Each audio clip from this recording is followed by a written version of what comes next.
Speed 2, Cruise Control, the movie.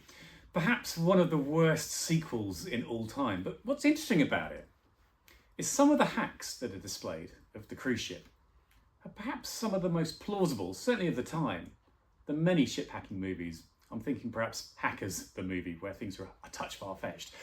Anyway, those hacks are quite interesting. Plot spoiler ahead. What's the plot? Well, Willem Dafoe character, a guy called Geiger, is a ship's autopilot software engineer who's been fired after contracting health problems. So decides to hack the cruise ship, take control of the navigational engine systems, and then crash it into an oil tanker. Then we have Sandra Bullock and Jason Patric as the heroes trying to stop it happening.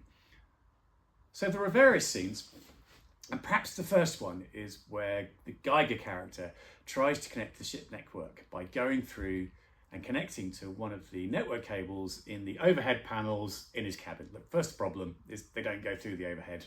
They go through special conduits that are locked for all sorts of reasons, including waterproofing and fireproofing.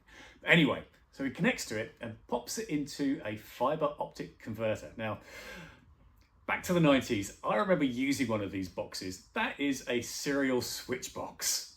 Okay, bit of artistic license there.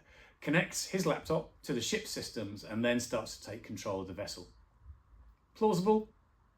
Perhaps. Maybe a bit too much access, but vaguely plausible. He then causes a distraction and goes into the engine room in order to create remote access to one of the engine control systems. Good old 1990s movie-based GUIs for that system. Plausible?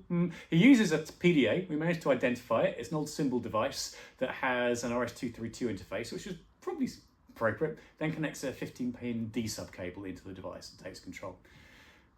Just about plausible. Maybe a bit far-fetched, but just about plausible.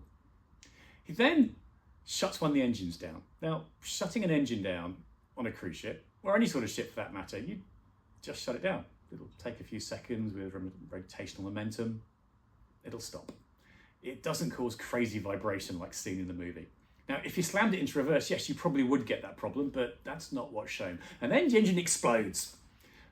Now, could you cause an engine explosion? Yes, there are probably methods to do it. It's more likely to be able to shut it down rather than make it explode. But if you did have an explosion, it would be typically from the crankcase. Now, in the movie, the scene shows the top end of the engine exploding. That's the valve gear. That's not really where things would happen. If you're going to make an engine blow up, it would blow out of the side through blowing the crankcase covers. That's where stuff goes wrong. So again, bit of artistic license there. And then things start to go a little bit crazy.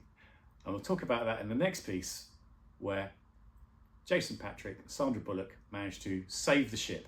And that's where things get just a little bit implausible.